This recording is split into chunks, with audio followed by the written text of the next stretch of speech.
আবার ওরে ওরে আসেন তো একটু অফ রোডে চালাই। ওরে ওরে ওরে ওরে যদি আমার এখানে অ্যাকশন ক্যামেরা অনেক বেশি শেক করছে, আপনাদের বুঝতে একটু কষ্ট হতে পারে, বাট আমি টিভিএস এর এই বাইকে R&D-তে কাজ করেছে BMW। তো এবার আপনার বুঝতে হবে BMW কি। আর ব্যক্তি ওয়াইজ মানুষের পার্সোনাল ভালো লাগা সম্পূর্ণ আলাদা, এক একজনের এক এক ব্র্যান্ডের বাইক পছন্দ।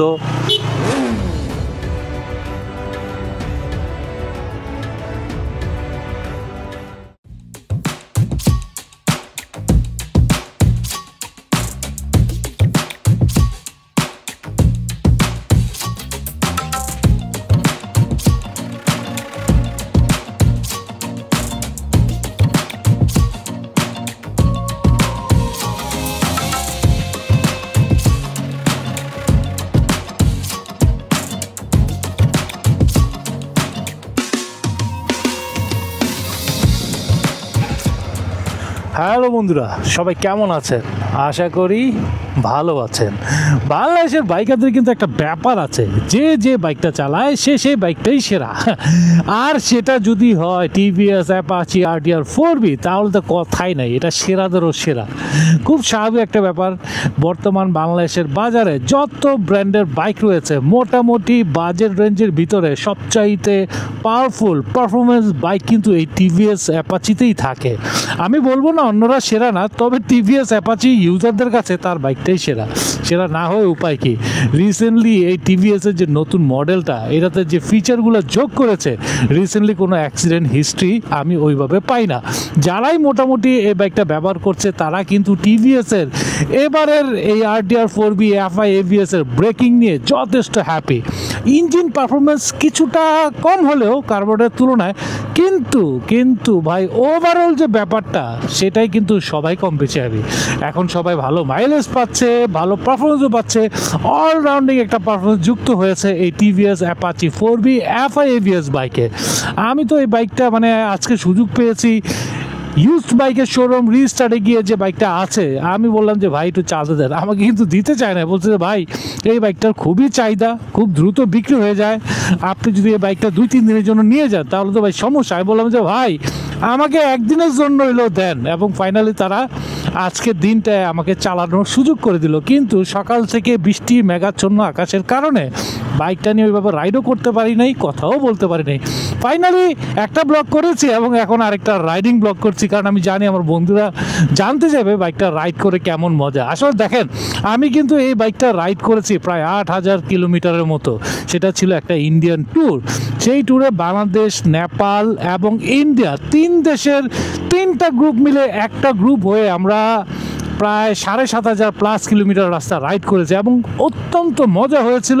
এবং সেই ট্যুরে আমি কিন্তু এই মডেলের এই সেম টু সেম এই বাইকটাই রাইড করেছি। আমি দুর্দান্ত লেভেলে মজা পেয়েছি, এবং মজা পেয়েছি বলেই এই বাইকটা মানে কি বলবো, আজকে দেখা মাত্রই চালানোর ইচ্ছা প্রকাশ করেছি। ভাগ্য ভালো যে আমি রাইড করার সুযোগ পেয়েছি। সেকেন্ড হ্যান্ড বাজারে এই বাইকটার চাহিদা বেশি থাকার কারণে ইউজড বাইকের শোরুমের মালিকরা যখন এই বাইকের কোনো একটা সন্ধান পায়, সাথে সাথে চলে এবং বাইক কালেক্ট করে ফেলে এবং শোরুমে ধুয়ে মুছে পরিষ্কার করে উঠিয়ে দেয়, এবং বাইকাররাও এসে এই বাইকটাকে একদম দ্রুত কিনে ফেলে। এখন কথা হচ্ছে যে এই বাইকটা, এই যে অ্যারজ্যাক যে বাইকটা আমি চালাচ্ছি, এটা কেমন ভাই? এই বাইকটা প্রায় 28000 কিলোমিটার চলা, কিন্তু একবারের জন্য আমার কাছে মনে হচ্ছে না যে বাইকটা হেভি ইউজড একটা বাইক। যথেষ্ট ফ্রেশ এবং মানে কি বলবো, পারফরমেন্স যথেষ্ট ওকে, থ্রটল অ্যাকুরেসি যথেষ্ট ভালো। দেখি একটা ওভারটেক করি না, সবসময় কি ওভারটেক করলে হবে? খুবই সাবধানে ওভারটেক করতে হয়। অ্যাপাচি আছে বলে যে আমি ভূত করে টান দিব, তবে সেটা টান দিব সুযোগের সময় বুঝে।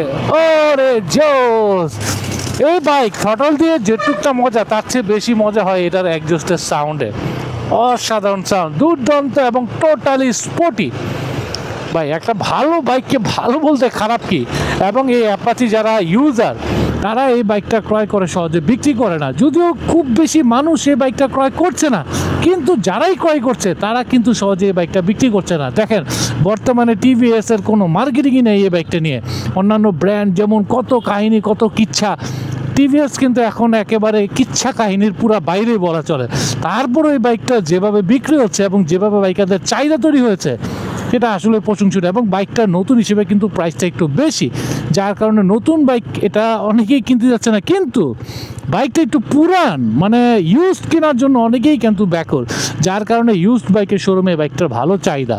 এই বাইকটার দাম রিস্টার্ড ইউজড বাইকের শোরুম তারা নির্ধারণ করছে 2,05,000 টাকা। আপনারা যারা এই টিভিএস ইউজ বাইকের জন্য ওয়েট করছেন তারা আপনারা চলে যেতে পারেন এবং বাইকটা ক্রয় করতে পারেন। এবং আমার কথা বলে আপনার যে আমার ফলোয়ার এবং সাবস্ক্রাইবার তাদেরকে শো করে আপনি এই বাইক থেকে একটা ভালো ডিসকাউন্ট পেতে পারেন। তো আমি এখন টান দিব আবার, ওরে ওরে সে মানে থ্রটল রেসপন্স একদম টোটালি পুরা 150-60 সিসির যে প্রিমিয়াম বাইকগুলো আছে তার থেকেও বেশি। যদিও এটা প্রিমিয়াম বাইক, তারপরেও এটা প্রিমিয়াম কমিউটার স্পোর্টস বাইক। মানে এর টাইটেল কিন্তু 3টা, শুধুমাত্র যে স্পোর্টস বাইক তা না। একটা স্পোর্টস বাইক বলতে আমরা যেটা বুঝি আর কি 6 গিয়ার লিকুইড কুল, আসলে এটা 6 গিয়ার লিকুইড কুল না, ওয়াইল্ড কুল কমিউটার সেগমেন্টের মধ্যে অন্যতম সেরা একটা স্পোর্টস বাইক এটাকে বলা যায়। আসেন তো একটু অফ রোডে চালাই। ওরে ওরে ওরে ওরে, যদিও আমার এখানে অ্যাকশন ক্যামেরা অনেক বেশি শেক করছে, আপনাদের বুঝতে একটু কষ্ট হতে পারে, বাট আমি কিন্তু সেই লেভেলের লাফালাফি করে এই মাটির রাস্তাটা পার হলাম। মানে অলরাউন্ডার, টোটালি অলরাউন্ডার। এর শক আপ মানে পিছনে যে শক অ্যাবজর্ভার কমফোর্ট দেয়, চরম কমফোর্ট দেয়। মানে ভাঙাচুরা রাস্তায় অনায়াসে থ্রটল, মানে কি বলবো, থ্রটল বাইরে বাইরে যাওয়া যায় এই অ্যাপাচি RTR 4B দিয়ে। ভাই টিভিএসের এই বাইকে R&Dতে কাজ করেছে BMW। তো এবার আপনার বুঝতে হবে BMW কি। BMW হচ্ছে ওয়ার্ল্ডের টপ নচ মানে ম্যানুফ্যাকচার যে ব্র্যান্ডগুলো আছে মোটরসাইকেল এবং গাড়ি তৈরি করে তাদের মধ্যে সেরাদের একটা। তো এবার বুঝেন টিভিএস এমনিতেই ইন্ডিয়ার বাজারে, বাংলাদেশের বাজারে যথেষ্ট জনপ্রিয়, তাদের দীর্ঘস্থায়িত্ব ইঞ্জিনের পারফরমেন্স দিয়ে, আর সেইখানে যুক্ত হয়েছে BMW। তাহলে তো বুঝতেই হবে যে আরও বেটার একটা বাইক হয়েছে এখন বর্তমানে টিভিএস 4B FI ABS।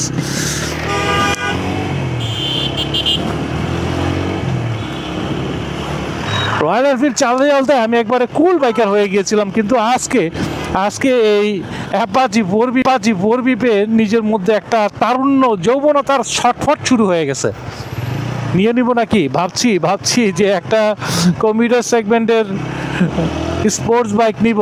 এখন কোনটা নিব সেটা নিয়ে একটু চিন্তায় আছি, কারণ অনেক কিছু আমাকে ভাবতে হচ্ছে, অনেক কিছু মাইলেজ, পারফরমেন্স, পাওয়ার, রিসেল ভ্যালু, অনেক কিছু ভাবতে হচ্ছে। তবে সেই ভাবনার জায়গাটা কিন্তু টিভিএস কোনো অংশেই খারাপ না, যথেষ্ট ভালো। তবে সমস্যা হচ্ছে নতুন দামটা আসলে আমার কাছে 1,76,000 টাকা একটু বেশি মনে হচ্ছে। কম্পিটিশনের বাজার, আরও অন্যান্য ব্র্যান্ড তাদেরও বাইক রয়েছে এবং তাদের বাইকেও মিনিমাম যে ফিচার ফ্যাসিলিটিস রয়েছে সেগুলো থেকে কনফ্লিক্ট করার মতো মানে 4Bর মানে খুব আহামরি যে ব্যাপার আছে তা না। ফিচারের জায়গায় যদি ধরি, স্পেসের জায়গায় যদি ধরি, কিন্তু অন গ্রাউন্ডে বাইকটা ভাই রাইড করে অনেক মজা। মন চায় নিয়ে নেই, কিন্তু ওই যে দামটা একটু মানে বড় বাধা, 1,76,000 টাকা। যদিও আপনারা অনেকে বলবেন যে ভাই অমুক ব্র্যান্ডের তো অমুক বাইক রয়েছে, ওটার দাম তো এর থেকেও বেশি, এর থেকেও কম ফিচার, ওইটা নিয়ে আপনার কোনো ডাউট নেই। আর ভাই ডাউট তো আছে, কিন্তু কথা হচ্ছে যে রিসেল ভ্যালু বলে একটা কথা আছে, রিসেল ভ্যালু, তারপর হচ্ছে ব্র্যান্ডের জনপ্রিয়তা। আপনি এই টিভিএসের বাইক চালিয়ে যেই পরিমাণ প্রাইম বা প্রাইড ফিল করবেন সেটা মনে হয় না যে সুজুকি, জিক্সার বা হুন্ডাতে ওই প্রাইডটা ফিল করবেন। আমার মনে হয় একটু বেশি প্রাইড ফিল করবেন। তো এটা কিন্তু একটা ফ্যাক্ট। সেই জায়গাটায় মানে প্রাইডের জায়গাটায় জাপানিজ ব্র্যান্ডগুলা একটু বেশি এগিয়ে আছে, যার কারণে আমরা যত সহজে একটা জাপানি বাইক নিয়ে নেই অতটা সহজে কিন্তু আমরা টিভিএস, বাজাজ বা হিরো এই ব্র্যান্ডের বাইকগুলো কিনি না। তবে ব্যক্তি ওয়াইজ মানুষের পার্সোনাল ভালো লাগা সম্পূর্ণ আলাদা। এক একজনের এক এক ব্র্যান্ডের বাইক পছন্দ, এক একজনের এক এক রকমের বাইক ভালো লাগে। ভাঙাচুরার মধ্যে এর ভিতরে আবার জ্যাম কেমনটা লাগে, মানে যে কোনো একটা বাধা হলে ভালো, কিন্তু এরকম 2-3টা সমস্যা একসাথে হলে খুব সমস্যা। একে তো ভাঙাচোরা, জ্যাম। বাইরে যেটা বলছিলাম, আমি কিন্তু ভাঙাচোরা চালিয়ে বেশ মজাই পাচ্ছি। তা আমি আসলে কোনো ব্র্যান্ডকে ওইভাবে দেখি না, কিন্তু আমার তো আসলে মাছ পিপলের কথা চিন্তা করতে হয়। বেশিরভাগ মানুষ আসলে কি চায়, বেশিরভাগ মানুষ স্বাচ্ছন্দ্যের সাথে একটা জাপানিজ ব্র্যান্ডের বাইক যেভাবে কিনে, একটা ইন্ডিয়ান ব্র্যান্ডের বাইক কিন্তু সেভাবে কিনে না। ওকে আচ্ছা ঠিক আছে, তাহলে তোমার সাথে আমি এখন নাফাকুম। হ্যাঁ এখানে রিস্টার্টের একটি গ্রুপ আছে, বাইকিং গ্রুপ, যারা কিনা সবাই একসাথে ট্যুর ট্রাভেল করে। তো তারা একটা নতুন ট্যুরের পরিকল্পনা করছে। তো ফাইনালি কোনটা সেট হইলো? তো ওরা হচ্ছে অনেকটা বান্দর ক্যাটাগরির পোলাপান, ওরা বান্দরবনে ট্যুরটা সেট করছে। তো আমি আসলে এই যে এখানে যে বান্দরামিগুলো চলছে, মানে ঢাকায় থেকে এদের বান্দরামি দেখে আমার বান্দরবনের মজাটা পেয়ে যাচ্ছি, যার কারণে আমি সুযোগ পেলেই চলে আসি রিস্টার্টে। তো ওই যে ওই ছেলেটা দেখছেন, ওই যে বলে দিছে, ওই যে ওর বন্ধুরা বলে দিছে, হ্যাঁ ভাইয়া একটু নাচো তো, লাফাও তো। যখনই পুরাতন বাইকের শোরুমে কোনো একটা বাইক আসে, সাথে সাথে ওই বাইকটা অনেক যত্ন আদি শুরু হয়ে যায় এবং বাইকটাকে চকাচক করে ওই শোরুমের মধ্যে সাজানো হয়। দেন বাইকাররা যখন আসে তখন সে তার পছন্দের বাইকটাকে দেখে শুনে বুঝে নেওয়ার চেষ্টা করে এবং সেটাই করা উচিত।